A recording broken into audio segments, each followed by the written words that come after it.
meus irmãos. Que a graça e a paz de Cristo seja com o espírito de todos, amém? Nós estamos aqui meditando sempre na palavra para ver se nós conseguimos levar uma boa palavra de Cristo para vocês. Porque, conforme a gente viu ontem na sala, a palavra de Deus, ela realmente é a vida, e vida abundante para nós. Sem a palavra nós estamos completamente mortos em Cristo. Então, é preciso que a gente transmita uma palavra para os irmãos, uma palavra de vida eterna, uma palavra realmente edificante, uma palavra que possa realmente levar vida ao coração dos irmãos. Se essa palavra que chegar ao coração dos irmãos não acrescentar vida, ela não é uma palavra da boca de Deus.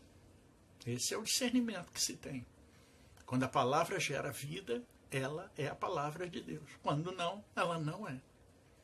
Percebe? Então, diante dessas circunstâncias e vendo que tem tantas pessoas que ainda relutam em largar as coisas, aquelas coisas que elas estão apegadas pelo seu grande fazer, por ainda não terem se libertado na caixinha, é que a gente quer mostrar para essas pessoas que ainda relutam, que ainda estão na religião, que ainda estão escravas de homens, da onde vem o templo igreja que você frequenta. Bom, para falar disso a gente tem que falar de um estudo que foi feito há um tempo atrás, na Mesa do Cordeiro, por um irmão nosso chamado Marcos Cristo. Ele trouxe isso ao nosso entendimento e imediatamente subrotou de dentro de nós como uma verdade absoluta e nivelou o nosso conhecimento da graça de Deus. Ele trouxe isso como Cristo que ele é. Entenda, alguns Cristos em algumas situações estão mais adiantados do que outros. E esse conhecimento que o irmão tem não o faz superior a nós. Muito pelo contrário, ele traz à mesa para igualar os nossos entendimentos ao mesmo entendimento uniforme da graça de Cristo. Para que todos cresçam na graça e na sabedoria do alto. Percebem? Isso é mesa do Cordeiro. Percebem isso? Bom, então vamos falar dos 4 pilares do judaísmo na Igreja de Jesus Cristo. Dita Igreja de Jesus Cristo, porque quando um homem abre a porta de uma denominada igreja-templo, ele diz que ali é a casa de Deus e que ali é a Igreja de Cristo. Então vamos ver se ela é a Igreja de Cristo. 4 pilares do judaísmo. Nós estamos vivendo a graça, não estamos vivendo a lei. Isso é muito bom de se colocar. Agora não é pela carne, agora é pelo Espírito Santo, o Consolador que veio e ficou em nós. Tá certo? Então a graça é movido pelo Espírito Santo. Livro de Apocalipse, percebe? Ali é que se fala do Espírito, o que o Espírito diz à igreja. Não é o que os homens dizem à igreja, é o que o Espírito de Cristo, através dos homens santos que chegaram a Cristo, falam na igreja. Esse é Cristo falando. Então vamos devagar para os irmãos poderem entender isso direitinho. 4 pilares do judaísmo na igreja. O primeiro pilar é o templo. Templo é um lugar que se reuniam os irmãos ali no templo de Cristo, na carne. Se reúnem no templo, na carne, para que as pessoas na carne possam se reunir.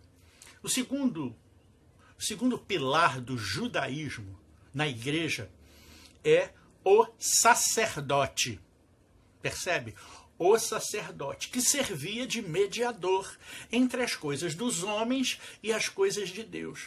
Pela enorme covardia do povo chamado povo de Deus, os hebreus, de terem um contato direto com o seu Criador. Percebem isso? Quando aconteceu isso, irmão? Tá maluco? De onde é que tirou essa história? No deserto, quando eles queriam falar com Deus, e aí diz, vai lá, Moisés, ele fala como um trovão, a gente não quer ouvir não. Apavorados. Foi ali que foi criada a mediação. Tá certo? Mediação de homens. Mas isso é na carne.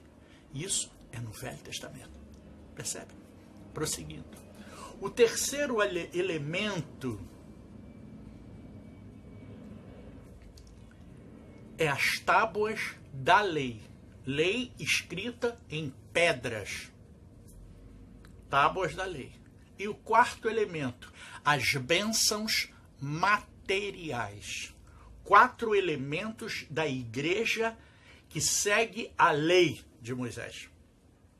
Será que nós encontramos uma verossimilhança entre essa igreja, templo dos judeus, e a igreja moderna? Perfeitamente.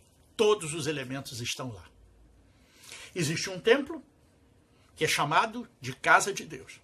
Existe um sacerdote, que é chamado de padre ou de pastor. As tábuas da lei, porque só se fala da Bíblia, mas focado na lei de Moisés. Ninguém fala de graça. Da graça de Jesus Cristo, através do Espírito Santo, falando na igreja, não tem. E o último elemento, as bênçãos materiais. O povo que vai para a igreja só pensa em ser abençoado. Bênção material. Não estão buscando o reino de Deus em primeiro lugar, nem a sua justiça, para que o mais seja acrescentado à sua vida. Não. Eles buscam porque estão com uma dor de cabeça. Eles buscam porque eles estão doentes, porque um cara tem um câncer, o pai está à míngua, perdeu o emprego. Percebe? Bênçãos materiais. As coisas são no espírito, amados. A gente busca a Deus não pelo milagre físico que Jesus fez na sua época. Percebe? Os milagres acontecem, sim, pela sua fé. Aí vem homens inescrupulosos e usam a sua fé contra você. E dizem que são eles que fazem, porque ele foi lá, subiu no monte e orou por você. Mentira! Foi você, através da sua fé, você, mulher com fluxo de sangue, que tocou nas vestes de Jesus e foi curada. Foi a sua fé que lhe curou. Foi isso que Cristo disse para ela. Ele sentiu sair poder dele, porque ele era o Filho de Deus. Então ele sentiu sair poder. Mas ele disse, foi a sua fé que te curou. Percebeu? Então as pessoas estão manipulando a sua fé para dizer que o milagre foi eles que fez, para levarem fama e você ir para lá para ser mais um milagreiro por aí. As pessoas ficam buscando o milagre, não buscam o Senhor. Dizem que buscam a bênção material, mas não buscam o abençoador. Estão começando a compreender, amados? A gente aqui não está criticando ninguém. Mas a gente tem que mostrar para você a realidade do que é reino de Deus e do que não é. E a realidade da religião não é o reino de Deus. É outra coisa, mas não é o reino de Deus. Não sei se o irmão está conseguindo compreender, porque a gente está falando uma linguagem clara para todo mundo. E a gente não está aqui para desmerecer as coisas nem as pessoas. Mas reino de Deus é coisa espiritual, não tem nada a ver com coisa física. Se você vai ser curado ou não vai ser curado, está entre a sua fé e está no desígnio que o Pai tem para você. Porque aquele que não pegar a sua cruz e não seguir após mim, não é digno de mim. Compreendeu? Se você tiver que ficar com um câncer e morrer de câncer daqui a 20, 30 anos, daqui a 5 anos, você vai acontecer isso, por permissão de Deus, porque foi isso que ele deu para você. Essa é a sua cruz. Mas se pela sua fé, enorme fé, você pedir a Deus e Deus resolver lhe conceder, aleluia, louvado seja o nome do Senhor. A tudo dai graças, amados.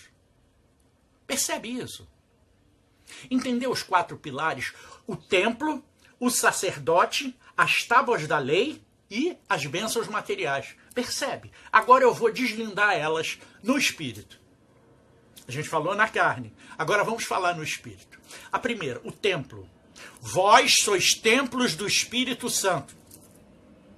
Primeiro ponto. Vós sois templos do Espírito Santo. A glória da segunda casa é maior do que a da primeira. Você é maior que o templo. Então você não precisa mais do templo. Já tirei um. Vamos tirar o segundo. O sacerdote. Vós sois sacerdote santo e nação eleita. Já tirei o segundo. Quem é o sacerdote? Você. Eu. Eliminei a segunda possibilidade. Terceira, as tábuas da lei. Quando nós entramos ontem e falamos da arca, nós falamos que dentro da arca existiam as tábuas da lei que foram colocadas dentro de nós, através do batismo no Espírito Santo. Quando você recebe a palavra, você recebeu a lei. A lei foi colocada dentro de vós. Não precisa mais da tábua da lei. Está dentro de você. Não precisa mais da Bíblia. Está dentro de você. Compreendeu? Terceiro elemento foi retirado. O quarto, as bênçãos materiais. Buscai o meu reino e a minha justiça em primeiro lugar. E todas as coisas mais que você necessitar na sua vida secular serão acrescentadas. Tem mais alguma coisa? Ou acabou tudo? No Espírito, acabou tudo. Para que você precisa do templo? Para nada. Para que você precisa da chamada igreja, que você conhece? Para nada. Você tem o Senhor e a sua justiça. E todo mais lhe foi acrescentado. Percebeu? Precisa explicar mais, amados? Será que não foi tão claro isso para você? Eu quero que você medite nisso. Que você reflita nisso. Eu sei que é difícil a gente mudar a caixinha. Nossos pensamentos foram formatados com a marca da besta. A marca da besta significa, não é que o homem onde você frequenta, que o seu líder, ele é uma besta. Não, não estou dizendo isso não, amado. Não estou dizendo isso. Eu estou dizendo que existe uma formatação da mentalidade da gente para o que se chama marca da besta. Quem é a besta? A besta é o diabo, a serpente. Lembra disso? A serpente. E ele coloca uma marca. Então, a mente deformada, chamada diabo, formatou o nosso entendimento para que pensemos segundo esse parâmetro, segundo esse jeitinho de pensar. Só pensa assim. Compreendeu? Isso é marca da besta. Não é que ninguém é uma besta, eu não sou uma besta, tu não é uma besta. Eu não estou falando isso. Não estou ofendendo ninguém, percebe, amado? Não tem ofensa. Todo mundo ama ao seu irmão. Quem é Cristo, ama o seu irmão. Eu não tenho como não amar você. Porque eu sou igual a você e você é igual a mim. Então como é que eu não vou amar você se Cristo fez isso primeiro? Se ele me disse, amai-vos como eu vos amei. Se eu fizer diferente disso, eu não cumpro o único mandamento do reino. Percebe? Não estou fazendo nada. Só estou perdendo tudo. Porque eu não estou atingindo, eu não atingi, entendeu? Eu não atingi o entendimento. Eu não tirei a marca da besta e não coloquei em seu lugar a marca de Cristo, o selo do perdão. O perdão de Deus é o selo que faz a distinção, colocado na testa, na testa. Testa é o quê? Entendimento. Ó, entendimento. Eles não dizem que a marca da besta ia ser colocada na testa e na mão? Vamos entender isso. A testa é o entendimento e a mão é o fazer do homem. Pega a tua destra, homem, esforça-te. Né? A mão direita, a destra, como é dito, a mão direita chama-se destra.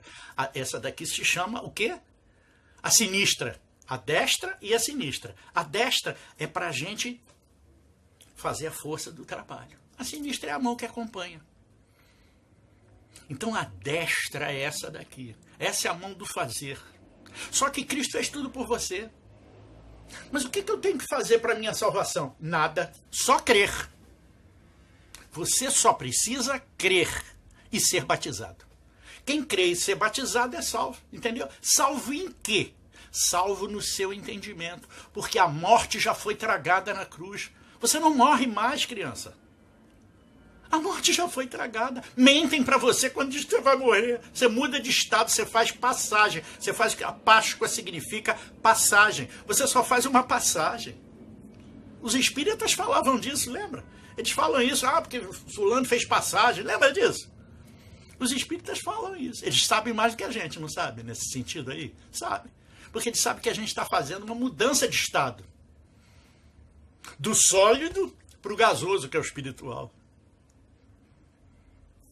Você não vê? Gás você vê? Não, né? Líquido você vê, o gelo, né? O líquido, a água você vê, né? Mas o gasoso, o vapor d'água, você não vê. O espírito é isso. É uma coisa que você não vê. Então nós saímos do estado sólido para o estado gasoso. É uma mudança de estado, é uma passagem. É uma sublimação. Você sai do estado sólido e sublima para o estado espiritual. Do físico para o espiritual. É isso que acontece conosco quando a gente morre. Mas a gente só morre quando a gente perde a palavra de Deus. Cristo ficou sem a palavra de Deus 3 dias. Então ele foi tragado pela morte. Marcos estava falando isso ontem. Senhor, por que tu me abandonaste? Parou de ouvir a voz de Deus. 3 dias, estava morto. O próprio Deus morreu para levar consigo a morte. Olha que coisa linda! Ele levou a morte. A morte hoje é um estado apenas. Claro, você não vê o sujeito, para você ele morreu, né? Mas ele não morreu. Ele está vivo. Foi tão interessante que recentemente eu perdi um cunhado meu. Eu perdi um cunhado. E ele caiu, bateu com a cabeça, rachou o crânio daqui a aqui. Rachou mesmo. Traumatismo craniano, irreversível. Morte cerebral, babou. Não tem jeito. Todo mundo sofreu, nós sofremos, nós choramos. Tudo isso, normal, como toda criatura faz. Agora, vê como é que Deus usa até as crianças. Minha mulher estava chorando outro dia. Aí, outro dia, no dia da morte da pessoa, poucos dias depois, né? Ela estava chorando. E ele disse, mamãe, por que você está chorando? Meu filho tem 5 anos. O nome dele é Ismael, tem 5 anos. Ele falou assim, mamãe, por que você está chorando? Eu estou chorando porque o tio grandão morreu, filho. E a mamãe está triste porque ele morreu. Aí ele falou assim, ele bateu a cabeça, quebrou a cabeça todinho. Aí fez dodói, sangrou, e aí morreu. Ele falou assim, ele olhou muito sério, olhou dentro dos olhos dela, sem piscar, e disse para ela assim, mamãe, o tio grandão, ele está perfeito. O tio grandão está perfeito, mamãe. Não chora, não. Foi embora. Voltou 2 minutos depois, mamãe, eu quero suco de laranja. Mudou tudo. Percebeu? É uma seriedade com que Deus pega e usa as suas criaturinhas. Até um bebê, um menino de 5 anos é usado por Deus para falar a palavra de conforto. Olha o Espírito Santo falando por uma criança. Percebam. Deus usa todos os elementos para falar com você. Enquanto você ouvir a voz do bom pastor, você tem vida e vida abundante, porque é a voz de Deus que mantém-nos todos vivos. Eu só queria ir até aí para mostrar para vocês que a religião não é o que parece. A salvação vem de Cristo, e Cristo é o seu Salvador. Então você tem os 4 elementos que hoje a tua igreja diz que tem. O templo, o sacerdote, as tábuas da lei e as bênçãos materiais. Você tem todas dentro de você. Precisas dela? Não. Reflita sobre isso. Amém? Que a graça e a paz de Cristo esteja contra o seu espírito. Esteja com ele. Por acaso fiz-me seu inimigo por lhes dizer a verdade? Eu creio que não. Que assim seja. Em nome de Cristo. Amém. Graça e paz.